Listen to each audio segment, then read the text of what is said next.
Hi everybody! Today I'll be doing a video that I've been looking forward to doing for a very long time, as I take a look at the camera capabilities of the Huawei P30 Pro that we have here. Now, since Huawei first joined forces with Leica, the focus has very much been on the photography experience of their devices. And with the P30 Pro, Huawei claims to have reached new heights. Now, after a week or so with this device, I find it very hard to disagree with this. Now, the P30 Pro is currently shipping from Clove Technology with prices starting at £899 including VAT, so head on over to our website to check that one out. So what exactly is it about the Huawei P30 Pro that sets it apart from the rest? Well, I took it out and about for you to have a real good look at what it can do.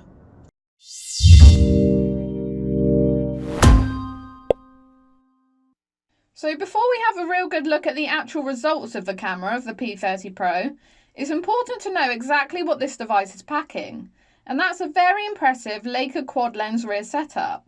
Now, the first lens is a super sensing 40 megapixel sensor with an f1.6 aperture, 26mm focal length and optical image stabilization, a first for a sensor this size in a smartphone.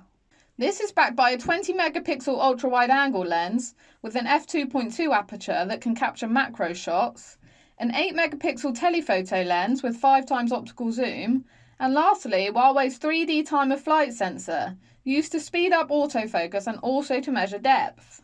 Now, starting with some very basic shots, no filters applied, AI turned off, all of it. You can see that the Huawei P30 Pro produces images with very good detail and strong colour accuracy. Whilst that main super sensing lens is able to capture images at the full 40 megapixel, the default resolution for pictures is actually 10 megapixels, as this produces the best overall image quality. Now, with that AI applied, images are equally as impressive, and I've been really pleased with the vibrancy of those that I've snapped. Now, photos taken by the P20 Pro could often be oversaturated and lost their authenticity. However, I just can't label this same criticism at the P30 Pro at all. Indeed, Huawei have been very keen to push the AI capabilities of their devices, and the P30 Pro is now able to recognise 4,500 different photography scenarios. The device also comes with Huawei's High Vision Smart Lens, which automatically recognises things such as landmarks and food, giving you relevant information. Alongside this, that 20 megapixel ultra-wide angle lens is also capable of some really good images that genuinely benefit the overall finish. Now, this is a feature that I use a lot personally, and whilst the middle of these pictures is arguably more detailed than the edges, colour reproduction on the whole is very good, and images don't suffer from too much distortion, all things considered. This wide-angle lens also aids Huawei's Super Macro mode, which allows you to take detailed photographs from a distance of as close as 2.5 centimetres. Now, if AI is activated, then the P30 Pro will switch to Super Macro automatically and allow you to capture an incredible amount of detail that might not easily be noticeable otherwise. This has been particularly beneficial when taking images of things such as plants and food. Now, the most obvious benefit of Huawei's time of flight sensor is that it allows for far more accurate 3D mapping of a scene, theoretically resulting in improved bokeh effect for portrait photography.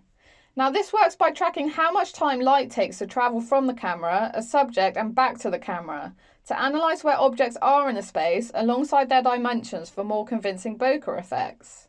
All of the information gained from this sensor enables multi-level bokeh simulation, so that the artistic blur can be applied to different objects and levels of a scene depending on the distance that they are from the camera. The P30 Pro actually comes equipped with a number of different bokeh effects, and you can enable and disable the background blur as you see fit. You can also choose bokeh shapes from circles, hearts, swirl or discs, as you may be able to see here, and even opt for different lighting modes, although the finished result isn't for everyone. If you want that blur effect on a non-human subject, then aperture mode is very easy to use, simulating apertures in the f0.95 to f16 range. You can then adjust blur strength both before and after taking an image, and the results for me have been really good. Overall, subject separation is one of the best that I've seen from a smartphone, as the device distinguishes very well between the finer details of the portrait, such as hair, and the background for very crisp blur.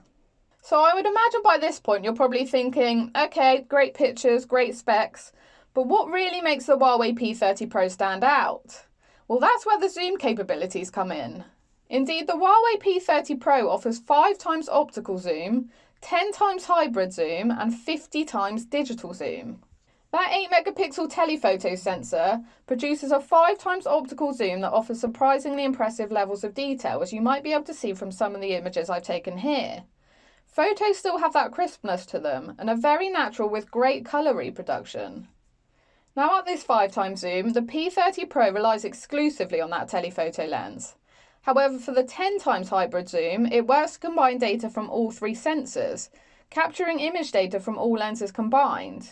Combining digital and optical magnification, Huawei says this is lossless. Now, I'm not so sure that I completely agree with that, but again, the results are very good. The camera performs zooming with the help of a super resolution algorithm, in which several RAW frames are merged together into one high resolution frame that it then crops. However, that 50 times zoom is where the P30 Pro really comes into its own, zooming in on details that some might even struggle to see with the naked eye. The device uses AI to detect what's in the photo and subsequently enhances and sharpens the details that might have been lost. Now, looking at the details here, all things considered, this really is quite a feat, and I've rarely been impressed with the feature as much as I am this. Now, when it comes to low light photography, Huawei have streamlined the performance of the P30 Pro by replacing the standard RGB sensor with an RYYB sensor. The 40 megapixel super spectrum lens has replaced each of the green pixels with 2 yellow pixels, because yellow sensors can absorb twice as much light as their green counterparts, offering 40% better light intake.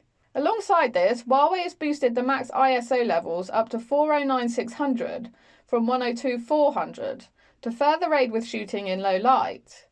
Huawei actually claim that this is the highest ever light sensitivity in a smartphone camera, as most devices sit around the 6400 mark. Overall, I've been pretty pleased with the images that I've taken in low light situations, as the P30 Pro really impressively illuminates ultra dark scenarios to capture a respectable amount of detail. Recording video has also been an enjoyable experience in the week or so that I've had my hands on the P30 Pro. The device can capture 4K resolution at 30 frames per second, or 1080p at 60 frames per second or 30 frames per second, as you might expect of a device at this level.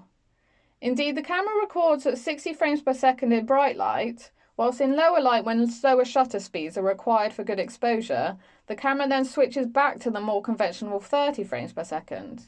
If you're a fan of super slow-mo, then the P30 Pro shoots in the industry standard 720p at 90 frames per second.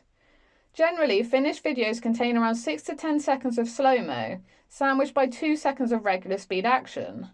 Alongside this, you can also utilise that 10 times hybrid zoom whilst filming, and an update will soon allow you to film using 2 lenses simultaneously, so I'm certainly looking forward to making the most of that one. If selfies are more your thing, then the Huawei P30 Pro comes crafted with a single 32 megapixel lens on the front with an f2.0 aperture and similarly takes some impressive images.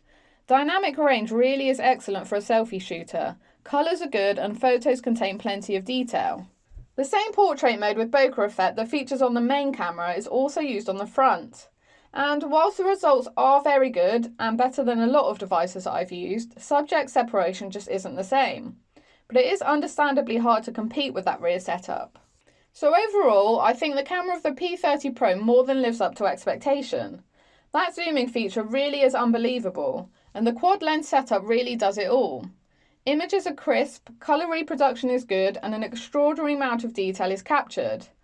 If smartphone photography is important to you, then this is definitely the device that you need. The P30 Pro is shipping from Clove Technology from April the 5th, with prices starting at $899 including VAT, so make sure you head on over to our website to check that one out. Make sure you subscribe to our channel for all of the latest news and reviews, and check out our Twitter and Facebook pages for more. Thank you all for watching, and I'll see you again soon.